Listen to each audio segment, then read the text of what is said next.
Stop chasing the sepsis sink, the IGG trap. You're rounding on a septic patient. You decide to check immunoglobulins, and the IgG comes back low.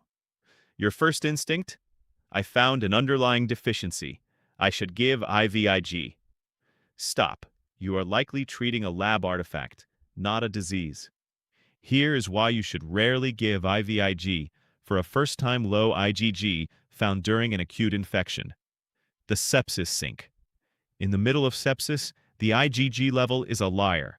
We call this the sepsis sink.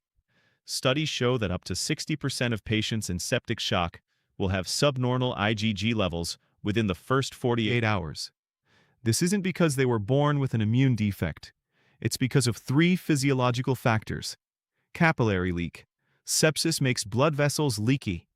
IgG is a large protein, but it still escapes into the interstitial space during systemic inflammation. Dilution. You are hitting these patients with liters of IV crystalloid.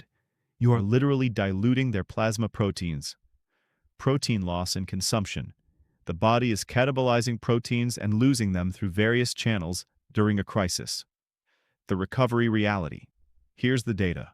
In those same septic patients, the vast majority, again about 60%, will have completely normal IgG levels if you simply wait 5 to 7 days.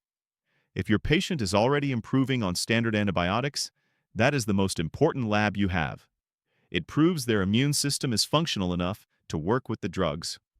Giving IVIG in this window is expensive, carries risks of transfusion-related lung injury, trolley, or anaphylaxis, and is usually providing a fix for a temporary dip. When to actually worry? So when should you take a low IgG seriously? There are two exceptions. The floor threshold. If the IgG is under 150 ml/dl, some experts suggest empiric replacement because the risk of overwhelming secondary infection is too high to wait. The failure case. If the patient is maxed on antibiotics and still failing to clear the bug, then and only then do you consider IVIG as a salvage therapy. The protocol. If you see a low IgG like 200 or 300 during an admission, here's the no BS protocol.